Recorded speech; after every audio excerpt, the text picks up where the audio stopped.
Hi everyone, we have quite a fun flower to do today from our ivy page, and I'm just looking around to pick my colour. I'm going to zoom out again and just talk you through my colour choice.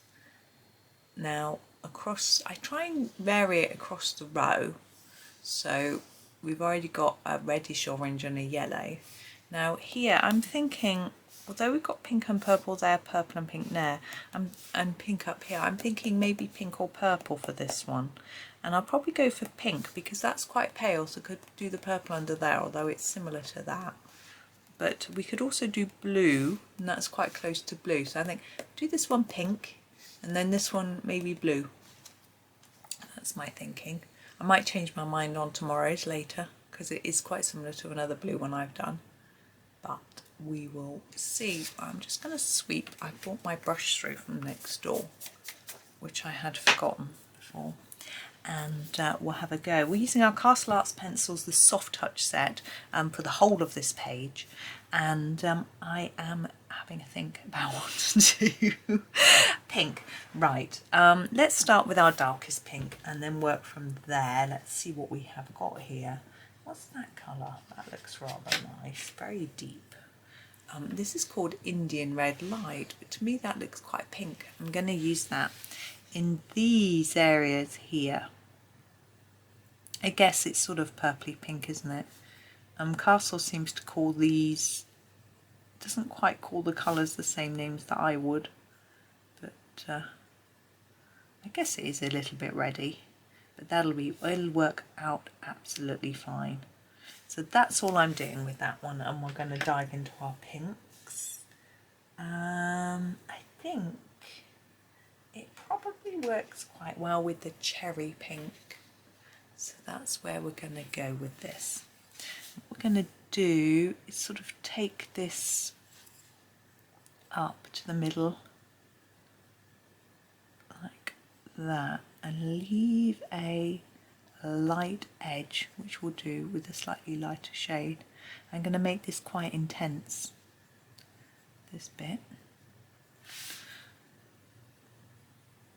It's a little bit different to how I normally do florals.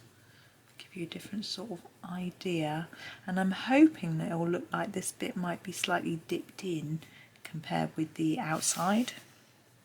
It may not work. We'll see what happens. So I hope everyone's well, enjoying life. It's I find it's a really good idea to do something fun every day. I would like to make all of my day every day fun. It's not always possible, but at least try and do something, you know, and try and find fun in things you do that you might not think are fun. So a Grenadine Light I'm going to use for these outside bits. We'll see how it all comes together.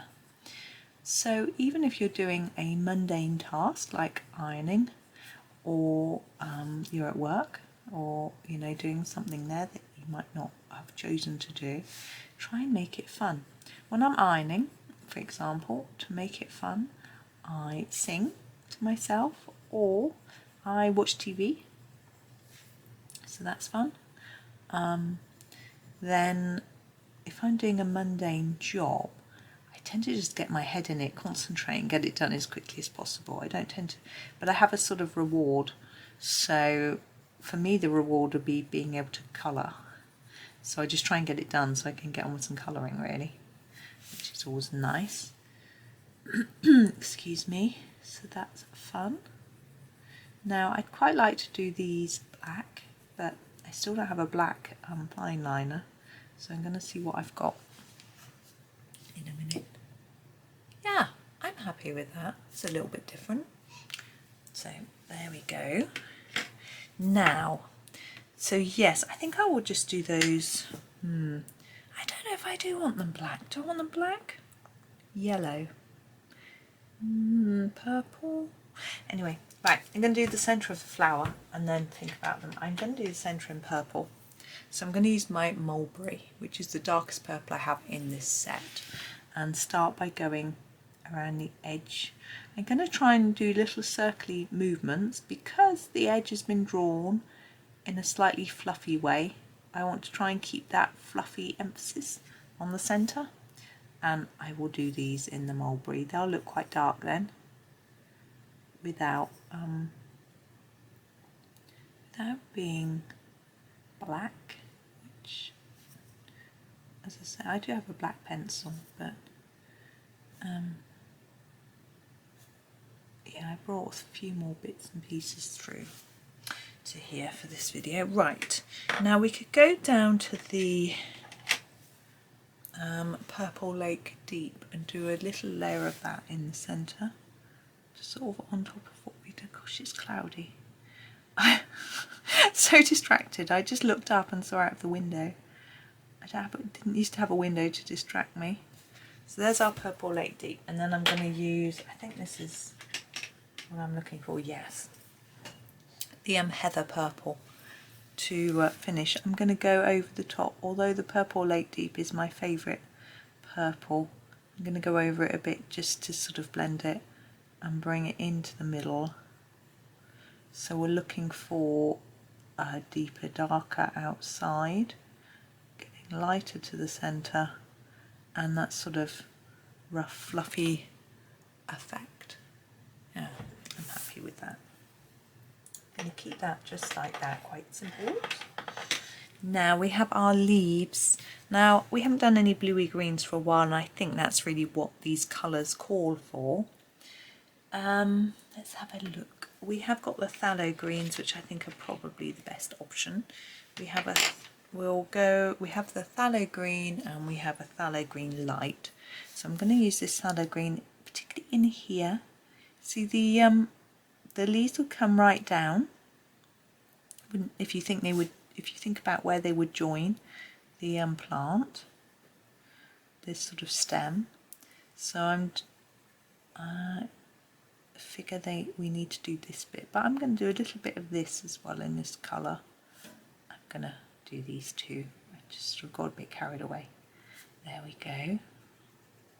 So that's the Pthalo Green, and then we can switch to the Pthalo Green Light to do the ends, and hopefully it'll be a little bit paler to the tip.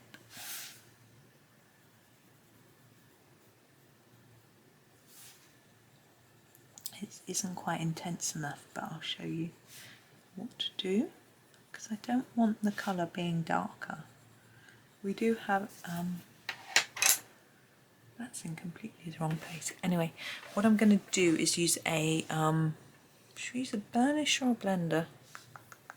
We'll use a burnisher. I'm just cleaning the tip of my burnisher. It's got blue all over it, by scribbling it on a piece of paper, which is what you can hear. I'm then going to sharpen it. Now this is a Derwent Burnisher. I'm not aware of any other burnishing pencils that you can buy. And basically it pushes the pigment down. Whoops! Let's just put those pencils away before they roll on the floor. It pushes the pigment down into the paper without adding any extra colour.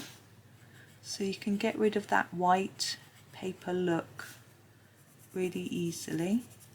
They work better with some brands of pencil than other. I think it's working quite nicely with this one.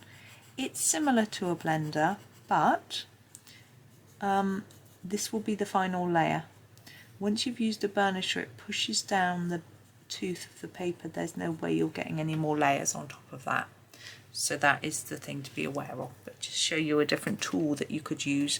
They come usually in a pack, 2 of them with 2 blenders, so you might have some hanging around and wonder what to use them for. So there you go. I'm going to add some white pen onto this picture. No, I'm going to add some sparkly pen. This is my Castle Arts sparkly pen. It doesn't really matter what you use. And I'm just going to use a dot of it in each of these. It's a bit different. I could use white, but I'm using the sparkly one. I'm just going around the edge now. You probably can't even see it, but I shall try and tip it there. Now you can see it in the light, hopefully. Yeah, it's quite dark in here. My lamp is on. There we go. Sparkle, sparkle. You might prefer to do a bit of white. It just depends on your own personal taste. So there is our sort of pinky flower. So I hope that's okay for you. Thank you very much for watching. Do click like if you enjoyed the video. That really makes a difference. Anything that you do, if you like, you comment, you subscribe, YouTube likes that and shows the video to more people.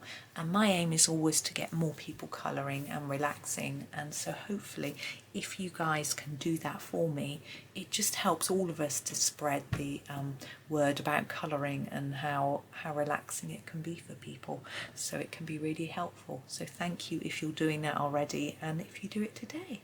So have a lovely day everybody, and happy colouring.